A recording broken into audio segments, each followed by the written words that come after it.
Hello, this is Rick Harnish with the High Speed Rail Alliance, and I apologize for having my camera covered at the beginning there, but we're getting going. So we're excited that you're all here today. For those who don't know, the Alliance is a 501c3 nonprofit. We're supported by our members, people like you, and we are in the business of helping people understand why we need to build high speed and regional rail, what steps need to be taken to make it happen, and how people can help persuade their state and federal leaders uh, that that's what needs to happen. So, Chris, I'm a little confused. Am I actually sharing the screen? Yes. Yes, I am. Okay, it says I'm not, but it looks like I am. So I apologize for that. So today's show is why the Borealis matters. I'll give a quick presentation, and then Chris will handle asking questions at the end. So if you have any questions, put them in the question and answer. If you'd like to just make some comments, you can put them in the chat, and then we'll get going. So the first thing we need to do, and I will hit resume share. Okay, so we know for sure that it's sharing. So we want to thank our sponsor of today's show, HNTB, which has been working on intercity and high-speed rail programs for many, many years, and played a key role in getting the Borealis launched. So thank you to them for their role in helping to promote high-speed and regional rail across the country, and for them supporting our webinar today. As we mentioned, uh, the Borealis started a couple of weeks ago. It's a second round trip between Chicago and St. Paul. Something that since the day that I started this, I thought, well, why don't they just do this? So it's exciting that it is happening, and a lot of people put a lot of work into making this a reality. So we want to celebrate their efforts, celebrate the success, and ride the train as much as possible so that we can continue to have these and work towards the day that we're adding another train once a month so it becomes old hat and we just continue to expand the system in an ever-growing way. So clearly, there was a lot of interest in this. It demonstrates very well that people want trains, they're excited about trains, and they understand the value of trains. Chris was able to attend the actual events and took this picture of the crowds. So Chris, if you wanted to chat about the excitement around this a little bit. Sure, happy to. It was I expected it to be a fun and exciting day, but I didn't know the half of it. There was a crowd of several hundred people at St. Paul Union Depot that morning, and then all along the way, this photo here shows the crowd that had gathered in La Crosse, and some cities like La Crosse had organized events. The governor of Wisconsin was there. But even at stops along the way that hadn't planned, some kind of official event, there were crowds of people out to greet this train. So it just, shows how much pent-up demand there is for this and how eager people are to have good train service. Excellent. So we know that people want trains. The challenge is the process isn't set up very well for getting more trains.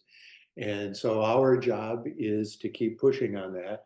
Another indicator of that is I did attend the fourth meeting, stakeholders meeting for the long distance study, and they were mentioning that they got over 40,000 comments, and they ran them through a quick computerized screen. I refuse to call it AI since it's not intelligent, but um, they found 99+% of them were positive, simply saying, I want more trains, or adding comments for how to make the proposals that they've got better. So clearly the country wants much better train service than what we have. The challenge is, what do we do to get there? And I skipped ahead. So I just noticed as I was going through pictures today, you know, Wisconsin was settled in large part by Germans and Germanic descendants. So it has a German flavor. And my goal in this, one of my several goals, but one of the biggest, is get back to the point where our cities are financially viable. They're not hobbled by the expense of providing a lot of parking and infrastructure to support driving. And they're much more pleasant places to live, more productive places to live, consuming a lot less energy, like this downtown in Limburg, Germany, that I happened to visit a couple of years ago. So we do have a new process. We need to take this as a big step towards a different program at the federal level, a more robust one. But it is a huge step forward, the Corridor ID program. And it provides a process for states and other parties. For example, Peoria is leading a similar effort to connect Peoria to Chicago, the Peoria area is. So it's called the Corridor ID program. And they have now delineated these specific steps.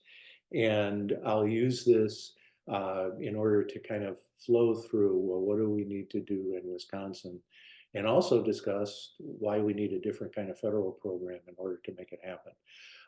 So this is the process that's going forward that we need to help our local leaders get much more engaged in, make sure this process in each of these projects goes very well, and then use this as a springboard for asking for more federal money and more federal leadership across state lines.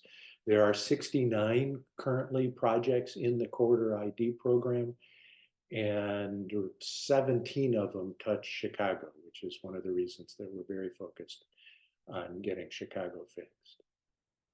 But what we'll do today is go through the core concepts of what we're advocating, again, for those who are new to the discussion. I've spent decades of people arguing over whether we should build high-speed rail or run more trains on shared use. And we're trying to get closer to the answer of this thing is so urgent, we've got to do both at the same time. And we'll explain a little bit more about how that works. Go through the process that we expect at this point to happen. Talk about some assets in Wisconsin that Wisconsin can use to make their service much bigger and better. And then what we need to do influence the processes at the end. So we are advocating for what we call the integrated network approach, which is the recognition that there are multiple types of track, multiple types of trains and buses. And, trains are multi-purpose mobility machines, and they're very versatile. They can be used for different things in different cases with different levels of investment. There isn't a one size fits all, and it's much, much bigger than the powerhouse application of 100 to 400 miles city to city trips. Trains can do a lot more, but we need a framework for talking about that and planning that. And so we've narrowed it down to 3 types of track: shared use, which is passenger trains and freight trains operating on the same tracks. We imagine that this ends up being about 80% of the route miles. What we've now are switching to calling passenger focused lines, where the state would buy the existing infrastructure and make it focused on running high frequency passenger trains. This could be for high-speed access into cities, or it could be like the Chicago to Detroit main line, where about 2/3 of it are in public ownership, and should be much more robust in terms of its frequencies on that line. And then high-speed lines are where you really bring the juice to the party, where if you can cut the trip time down to half of the time of driving, you cause a huge spike in ridership pretty much overnight. But these all have to work together in a system in order for any of them to function properly. And that means we need much more robust planning efforts, much higher levels of funding, and it all needs to work together, and we need to work together as advocates to make it happen. So we've created a schematic of how these things come together. And in a lot of cases in the Midwest, where I'm from, we have a case where we need to both at the same time upgrade the existing line for higher frequency service, which is represented here, and build a new high-speed line that's parallel to it. And the reason is in large part because you've got a lot of cities in between that need to be connected. And if we had a better process, perhaps while we're doing the planning and construction of the high-speed line, we could continue to increase passenger rail usage on the existing lines. But in order to understand how to do this, we do really need master plans that look at all of the routes as a big picture, because the more connections you have, the more people have the opportunity to ride the line. So if you look at each segment in isolation, it might look like there's 10% of the total traffic because you haven't looked at all the connections. And then the other thing that happens is on a segment like Chicago to Indianapolis, you can justify building that new high-speed line that gets you from Chicago to Indianapolis in 90 minutes much more easily because you've got so much traffic feeding into it. And the only state that has done this type of plan yet is Michigan, which has demonstrated this was from their 2018 rail plan, they demonstrated that if all of the projects they were working on went independently, they would create a really big increase in ridership across the state. But if they were all connected together with a single ticket, which is what they're working towards, and unified scheduling, then it creates a 10-fold increase over the existing ridership from 2010, which then makes the whole system really worth doing. So that's the integrated network plan, or integrated network in a nutshell. So we are the High-Speed Rail Alliance. We want to emphasize that we do believe strongly we need to build high-speed rail. There's been lots of fantasy maps. This is the closest I've seen to somebody doing an integrated map. I'm not sure why Kansas City didn't make it on it, but essentially we should as a country be highly focused on these solid colored lines in order to start reconnecting the country and create the foundation for the rest of the system that all works well together. So where are we at in terms of the Chicago to St. Louis corridor in this process? So here again is the new formal process. And you've got system planning at the beginning. So let's talk about the system planning, and then we'll come back to the scoping and the step 2 in a little bit. But the Federal Railroad Administration did create a framework for a Midwest network. I will add, we need to do this for the country. So this ended, their analysis ended at Nashville and at Pittsburgh and at Cleveland and at St. Paul. But especially going to the south and to the east, you'd end up with different results if you were looking at going to Florida or going to New York. But they did do this, and for this corridor, they have decided that it certainly makes sense to build a new high-speed line with trains going 200 miles an hour, at least 25 times a day. So that's the framework in that big picture of what the FRA thinks we should be looking towards as we start doing our planning moving forward. Now, one of the challenges here in doing this is that no state in this can do this alone, which really makes it a federal project. But today, all the federal programs are structured around states having to ask for the feds for money for their piece of it. And the states will never meaningfully look at a multi-state network, whether it's 4 states or 1 state, 2 states, or 10 states, you really need a federal program. So that's what one of the things we're looking for in the next reauthorization. So unfortunately, there haven't been any real studies done of what high-speed rail would look like between St. Paul and Chicago. The most recent study sponsored by a state government was in 1991.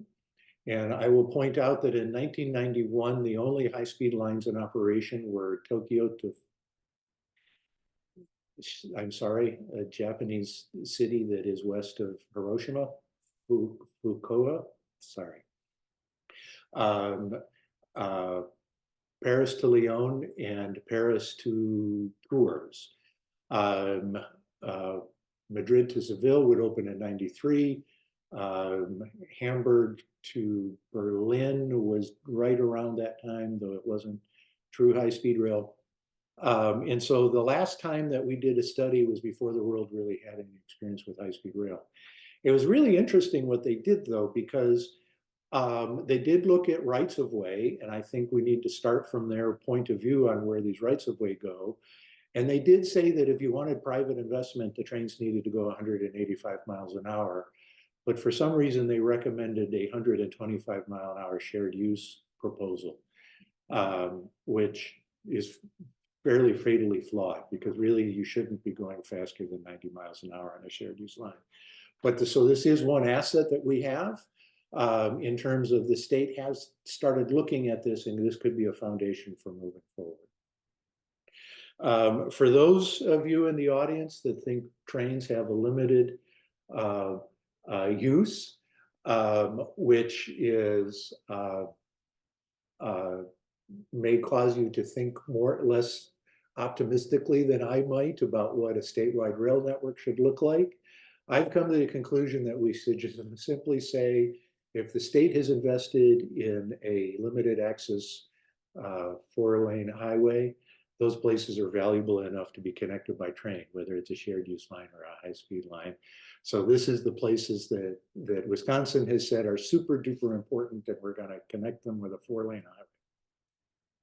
So then this is what we think the vision for Wisconsin should look like, is a mix of high-speed, regional, and bus lines. In terms of going back to that framework planning, the solid lines are specifically in the state plan for the rail lines. The buses that are solid already exist, and with more frequencies could become much more valuable. And then the dashed lines are in the state rail plan as future bus lines. So the core routes are in their state program. There's some missing pieces, like Rochester. Again, that's a different state, so Wisconsin might not put it in its state rail plan. Janesville is missing. The line along the lake is missing. And on a recent trip to Escanaba and estimating how much, if I had flown, the federal subsidy would have been for my flight and for the airport.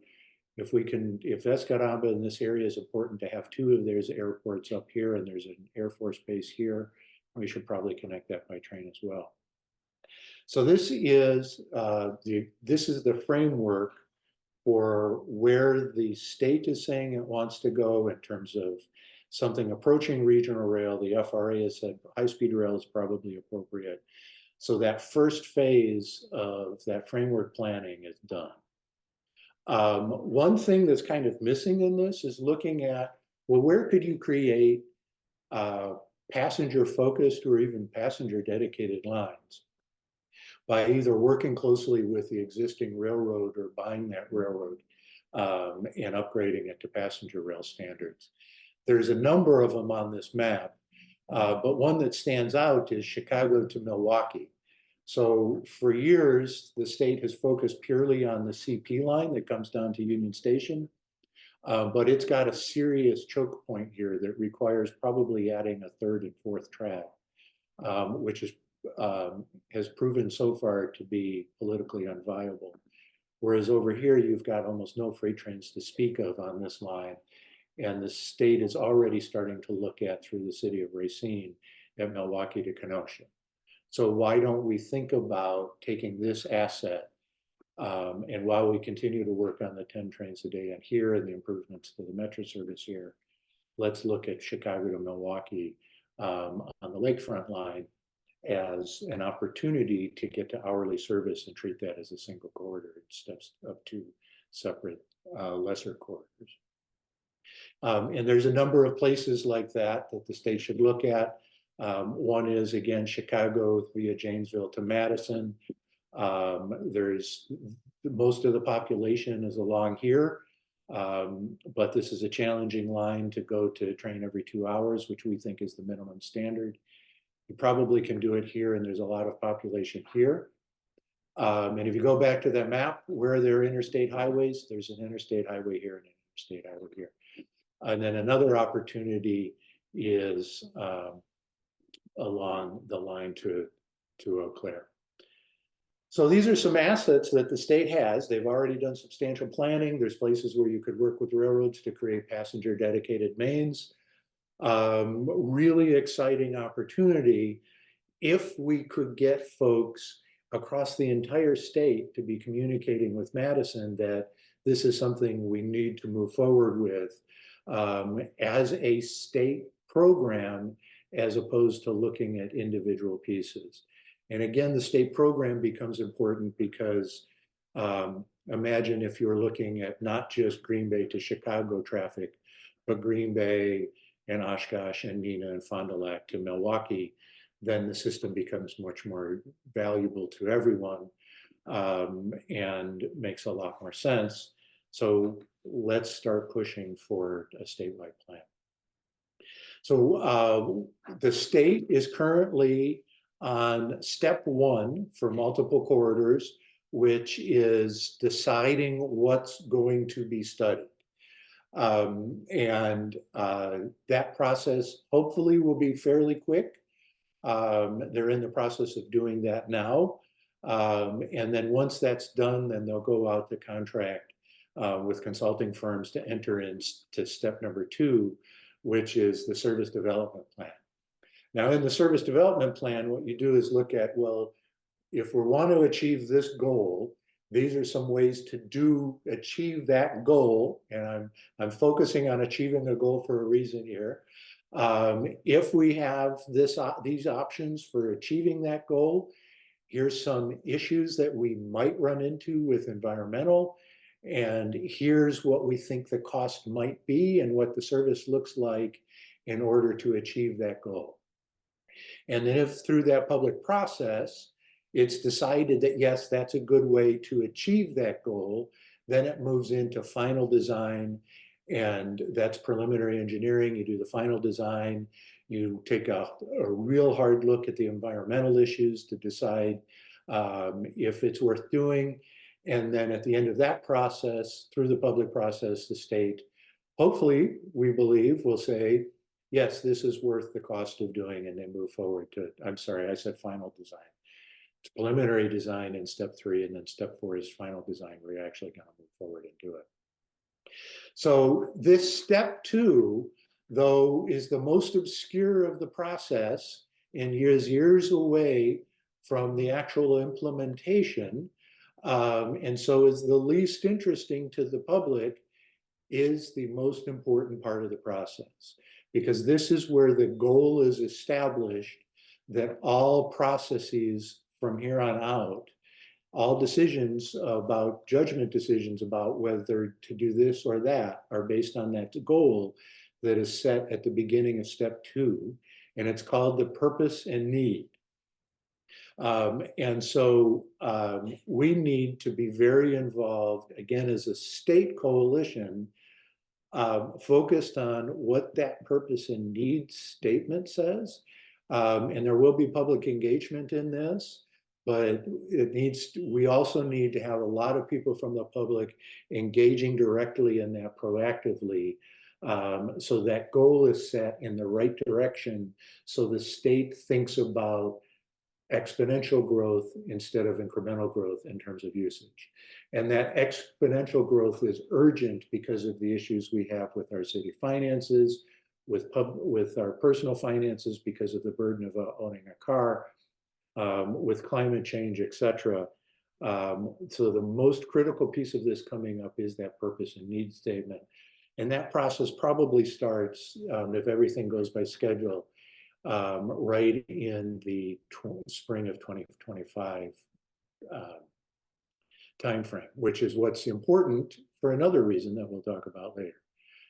So where's the state going to be going through this process right now? It's on these colored lines. They split the corridors at Milwaukee, which from a Wisconsin perspective is pretty interesting because then you've got Milwaukee being the hub, and that becomes a different way of thinking about it. But these are the places where WISDOT actively now is starting to decide how to do the planning. They're thinking about that purpose and need statement. They're probably working on a draft of it, though it won't be public until step 2 in that process. So again, we need to start rallying the folks around this to get engaged now and saying, this is the level of service that I want for my community. And also getting other people engaged because this is the foundation for the statewide system. And then Minneapolis to Superior and Duluth is interesting because we thought that it was already through step 3, but they're kind of starting from scratch, which I hope means that they're just updating their paperwork to the new standards. But that's the existing system or proposal as we've got it now.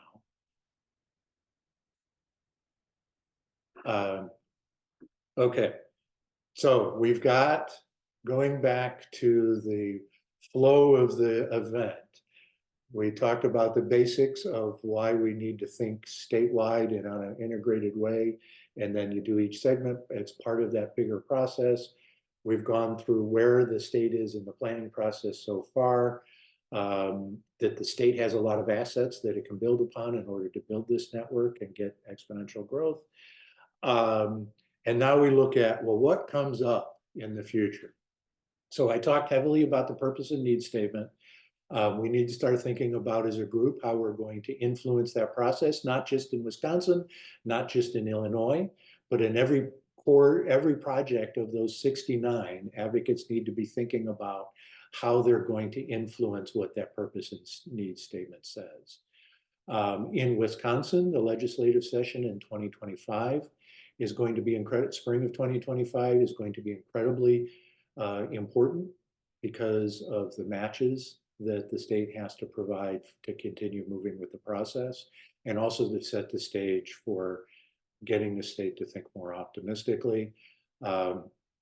There have been members of the legislature who have been very challenging. My view is they've already told us, hell no, let's find the people who are willing to say yes and focus on getting them to be very supportive and think big and think optimistically. And then, so that's at the state level. And then at the federal level, it's hard to believe, but staff is already working at the federal level, congressional staff, on what the next federal program looks like to replace the bipartisan infrastructure law. And so we need to start being very optimistic about what that should be. And one of the things we're going to repeat over and over again, or 2 of them, one is states under the existing process can't do this the way it needs to be done because almost every one of these projects has interstate implications, which means there needs to be a much higher level of federal integration of the plans. And also, none of these projects on its own can deal with the severe rolling stock shortage that we have. So there needs to be some federal process for getting the rolling stock supply chain up and running.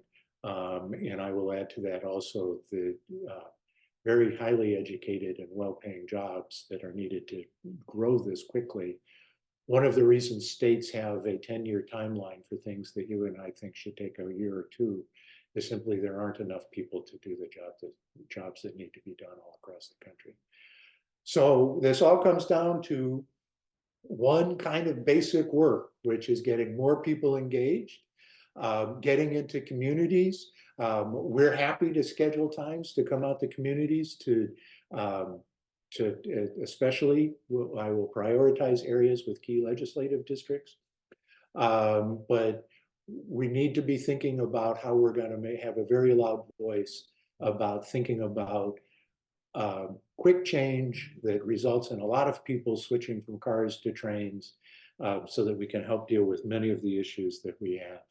And for us, as individuals, enjoy much better travel choices. So that was a quick overview of where we are in the process. The Borealis was an important step. It's demonstrated we can make progress. There are folks who learned a lot of how to make things work in that process. And we can use it as a springboard for moving to an exciting program across the country, not just in Wisconsin, across the country. So, Chris, were there any questions that came up during that quick? Yes. Yes, of Yes. course. Thanks, Okay. Rick. Thanks again to HNTV, and thank you all for being here and for these questions. And please keep them coming. First of all, someone asked if this is being recorded. Yes, it is, and we will. It usually takes us a few days to get those posted on our site, but you can find it as well as about 50 or 60 other recordings of talks like this at hsrail.org/events. And then there is a tab for the archive of older talks. So, hopefully by maybe the middle of next week or so, we can have this one in that collection. And someone had also asked about that corridor ID chart. This web page that I'm about to share doesn't have all the details that Rick shared here. Those will be in the recording, of course. But if you would like to take a closer look at that chart that shows the corridor ID steps, we have it here at hsrail.org/blog/corridor-ID. I'll put that in the chat. All right. And then moving on to other questions. Ethan asks, are you able to comment on the grassroots effort to build public support for the Borealis? He says, in the end, the Wisconsin, Minnesota, and Illinois DOTs and Amtrak were able to point to an extensive list of supporters, including both Democratic and Republican state legislators. That was key in convincing Wisconsin and Minnesota state governments to support the new service. Who championed the effort to assemble this grassroots support? We've got to thank the Great River Rail Commission, based along the Mississippi in Minnesota. They shepherded this starting in 2006. So we really appreciate their efforts a lot. Certainly, all aboard Wisconsin, all aboard Minnesota. Wisconsin Association of Railroad Passengers played a key role. And then, workers or the employees at Amtrak in the state of Wisconsin clearly played a very important role in shepherding it through the process. So, success has many fathers, and we're very appreciative to all those folks. Right. All right. So let's see. So Karen has a couple of questions, sounds like from the Minnesota side. She says, we're interested in the Northern Lights Express passenger rail line for travel from the Twin Cities to Duluth Superior, but there's a lot of fear of high-speed rail by residents along the line. How can we quell that fear? Well, then we've got the challenge of terms. So that wouldn't be high-speed rail. It would be regional rail. But that's probably not where the fear is coming from. But there is always fear of change, and of not knowing what's new, what impacts there might be of new. But I'm sorry, I'm kind of grasping because I'm not. Can you stay real quick what you think the fears are? Because now I'm interested in learning more before I give a standard answer. Karen just put in the Q&A the fear of the speed and derailment. Oh, okay. So, at the level of service that will be running, there are trains running all throughout the country. So the top speed there is 90 miles an hour. And, you know, trains have an incredibly good safety record. So there is some education that people need to get about, you know, you really don't want to go across a crossing if the gates are down or if there's no gates. Make sure you check. But it's an incredibly safe. We'll look for some. We'll write a blog this week on what to do with that. I'm sorry I don't have an immediate answer. All right. And then a related question from Karen. Is HSRA involved in the work for the Northern Lights Express? Is there some way that we can help MnDOT? So we, as an advocacy organization, have made it clear that that's an important project. Our work at the federal level to keep people engaged is very important. We have on times done action alerts when asked. But certainly this is a matter of the folks in St. Paul need to hear much more loudly from more people that this is a good thing. And it's not the first step towards communism. I'm not sure that was a good answer. Well, it's good enough for now.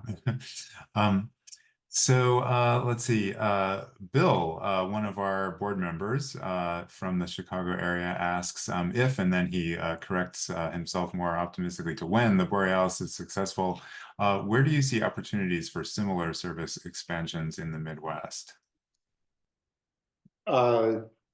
Too many places to say in one breath.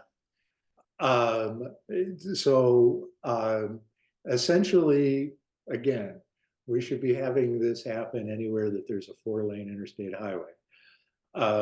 But there are 17 quarter ID projects that radiate out from Chicago. And each of those is a fantastic opportunity to get the discussion going in a much more robust way. And I will share real quickly. So this is a map of where those are. In this color, we've got Amtrak, existing Amtrak service. There have been discussions about extending Amtrak or extending service to St. Cloud from Minneapolis. We talked about the Superior and the stuff in Wisconsin. The yellow lines here are the pillar routes in the FRA framework, where most of them, except for the one to Omaha, they'd say should be electrified high-speed rail. And then these lighter blue lines are quarter IDs, so we need to be super engaged in those. And then this purple is the state has been doing work, but they didn't get accepted into quarter ID. So I hope, Bill, that answers your question. Bill, I hope so too. And Bill had another question, which was, do you see a service like this as a stepping stone to high-speed rail, or is it something else? So politically, this is a very important stepping stone towards high-speed rail. The best way to demonstrate political support for trains is for people to ride trains. And the best way to get more people riding trains is to have more trains. So that seems like a simple, and you know, the fact that we're starting to make progress is very important.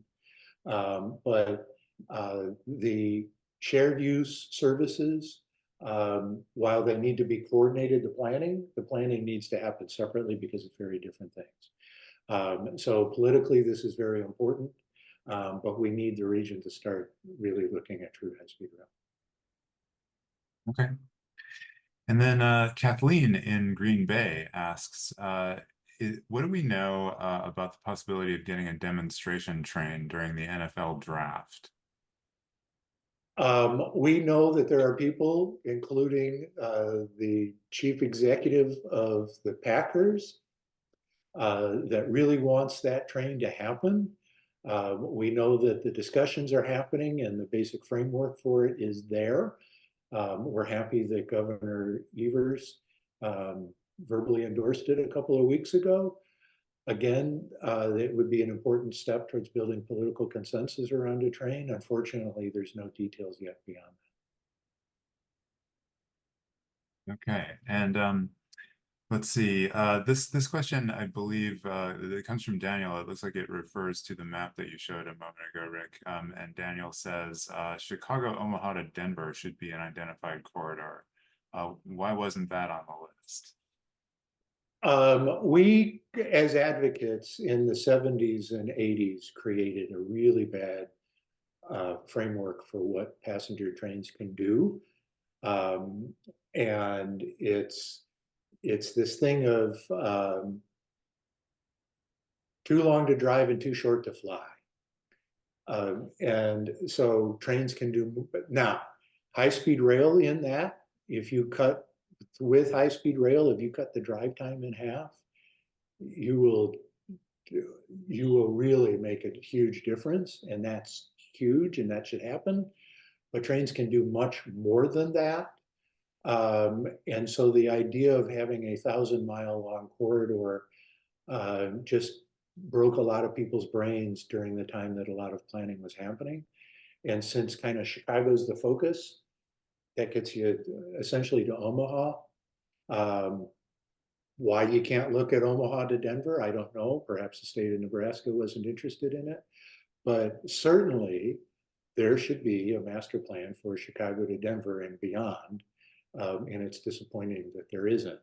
But that wasn't in the scope of what the FRA looked at. They looked at Chicago and essentially 400 miles around Chicago, 450 plus or minus. Let's see.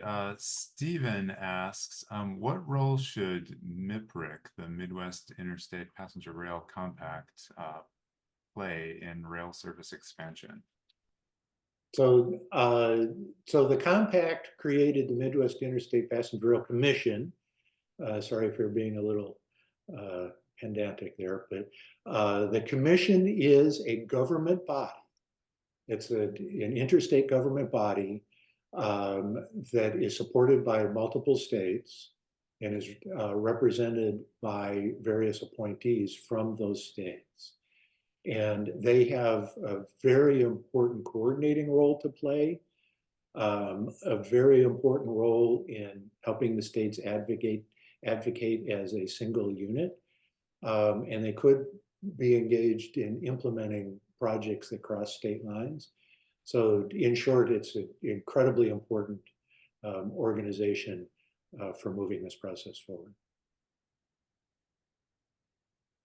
Okay, and here's another maybe sort of political question. Clark asks or says, Wisconsin trains to Chicago have Illinois financial support, but Michigan trains to Chicago do not.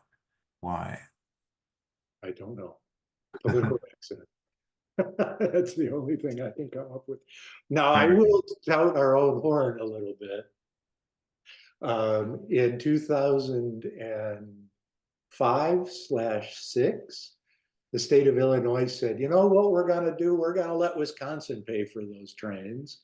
And we're going to use that money to keep from cutting service downstate. And we said, that's a bad plan. Why don't we double downstate service with our own money and keep supporting the Hiawathas at the level they were at? So I will tout our own horn as being one of the successes was to continue to have Illinois pay for Wisconsin service.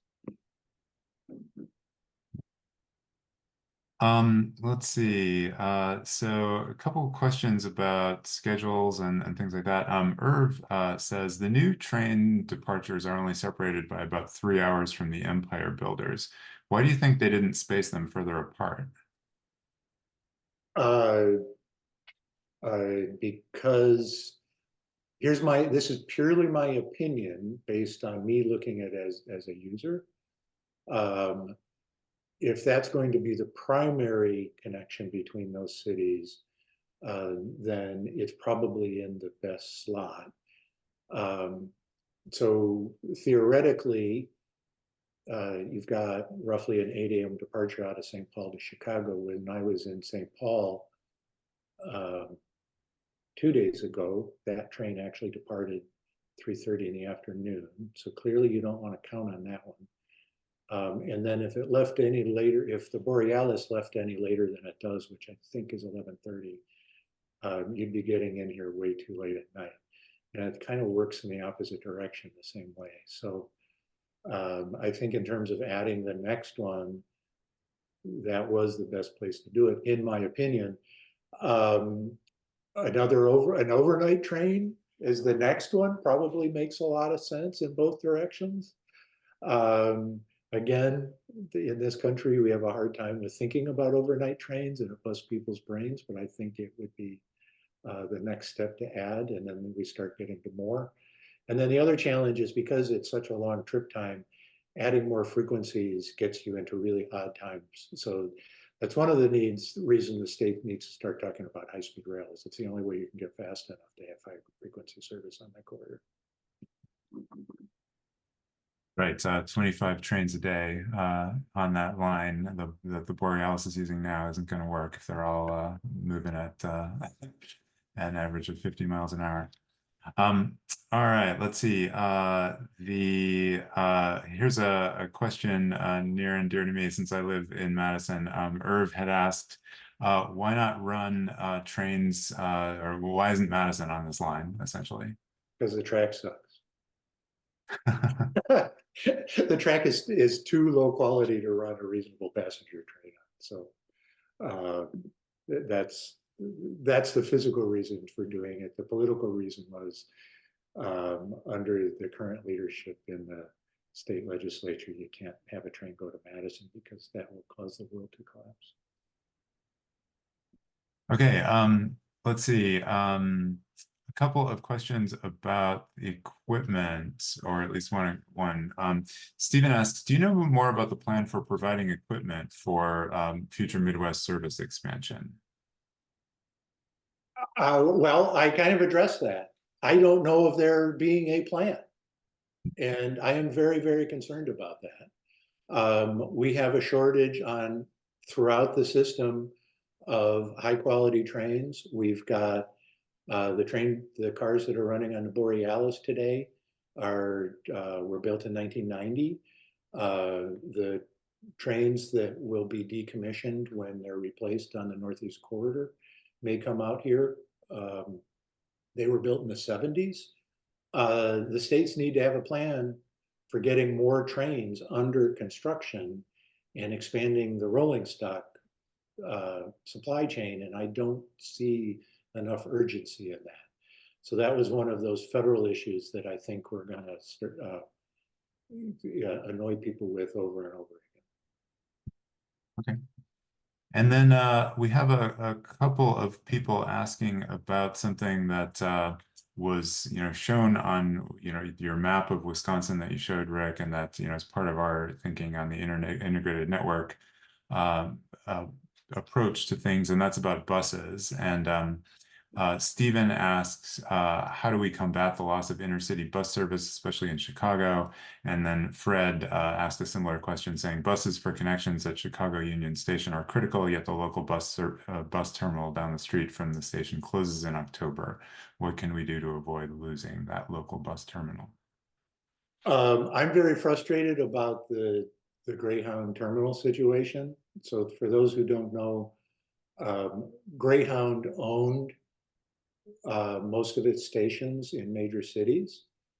And when the holding company that owned it sold Greyhound, they sold the real estate to a real estate development firm, and they sold the bus company to Flixbus. And so because real estate people don't have long-term thinking, you can't you can't think about policy changes when you're in real estate. You'll get killed. It's hard to think about transportation issues and the value that transportation has. So if you're a real estate owner and you own a downtown bus station, boy, that's a great place to put a high rise, despite the fact that the high rise doesn't work if you don't have quality public transportation. So we've already lost Greyhound in terms of the plans, the buses, I'm sorry, Cleveland Greyhound Station and others. The bus station situation in Columbus, Ohio is a disaster. The list goes on. Fortunately, some cities have stepped up and built their own stations. I'm very frustrated by our inability to find the political leveler in Chicago to keep the existing bus station in place, hoping it comes together in the end. In my view, part of the discussion about the next federal railway program wraps in intercity bus in some way, and insists on some higher level of coordination so that the bus network can start to get more direct operating support to overcome the huge subsidies that cars get. And then back, continuing to talk about politics, Karen had another question. Is there a list of legislators who are in favor of passenger rail in Minnesota and Wisconsin in particular, so that we can contact them? So we're building that list, and the Wisconsin climate is changing very quickly, I think is what you would say, Chris. And so we will Yes. redo that list in November. Yes, and I would also say, don't, just because someone's name appears or does not appear on a list, I mean, when we're talking about state lawmakers, let's not take it for granted. I mean, it would be very helpful for everyone who cares about this to contact their state lawmakers and federal representatives to let them know that you want great train service. We've got to work for this, and it's an election year. Lots is in play. It's very important for people to hear from us. And also, there are emerging champions for better trains. Well, we have champions already, and there are emerging champions too. Um, uh, to cite two examples, Congressman Mike Quigley from the Chicago area published a great op-ed in the Chicago Tribune a few weeks ago, he's been a longtime advocate for high-speed rail. So he, took that to, restated that, used a new platform to talk about it. That was great. And we haven't worked it out yet, but we are hoping to bring Congressman Seth Moulton, who has been leading the way on legislation called the American High-Speed Rail Act of 2024, trying to get more funding for high-speed rail in particular. So at the state level and federal level, we shouldn't take anything for granted, but we do have champions and we need to support them. And let's see, is there, this question comes from Brent. Can you say more about improving integration of short line and urban rail with regional rail?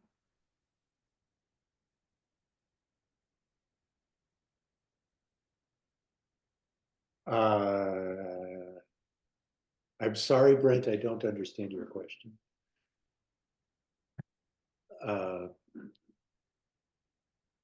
Can you retype it, or do we dare try again the bringing somebody on to ask the question?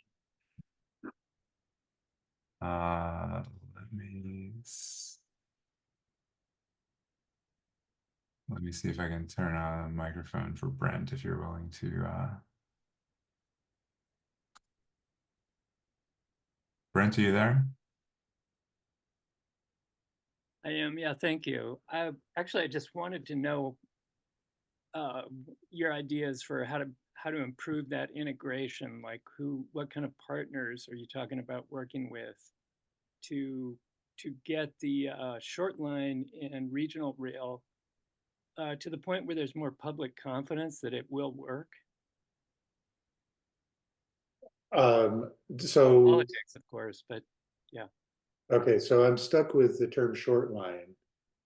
You don't mean that a short line carrier is defined by the STB for freight service. You mean a short passenger railroad? Yeah, light rail or a short line passenger rail within state, as opposed to really improving that integration. Think of it in terms of urban shorter routes integrating with Amtrak, for example. Yeah, so California is doing a tremendous amount of good work on this front. So they are the first to have created an integrated rail plan that says this is how all of these work together. They are working on how to coordinate the schedules so that the schedules work together. And they're actually doing research on how to get fare integration so that it looks totally seamless to the customer. So here in Chicago, we've got a challenge of the assets that could be used to bring high-speed trains into the city should also be used for regional rail within the urban area that has a lot more stops. And then that regional rail would probably work better if somebody was confident they could use the same pass to use both the bus and the train, and the bus and train schedules were coordinated. Unfortunately, that has not gone very well in Chicago, so it becomes a very sticky question. But there are efforts all around the world on how to make this work better and seem more seamless. And it's complicated. And again, I hope that's close to the answer you were looking for. Thank you. Okay. Good enough. Yep. All right, and we're just about at time here. Do you have any concluding thoughts, Rick? Well, thank you again for being here. And for those who are members, thank you very much for being members. We really appreciate it. These are supported by membership contributions. So if you'd like to see more of them, please make a donation. I dig through the prize closet, remind folks of these really cool bullet train keychains. If you go to hsrail.org/merch, hsrail.org/merch, and in step 4 of the process, you can pick a keychain, and you can have that keychain next week to be excited with your folks about promoting high-speed rail. And on the back, you probably can't read it. It says Just Build It, which is an old website of ours, Just Build It, but that address still works. So again, thank you very much for being members and joining us today. We look forward to more conversations like this. And please feel free to contact us with any more questions you may have. And thank you, Chris, for managing the process. Sure. Thank you, everyone, again, and thanks to HNTB for all their work on the Borealis line and for supporting this talk today. Excellent. Bye. All right, thanks, everyone. Bye.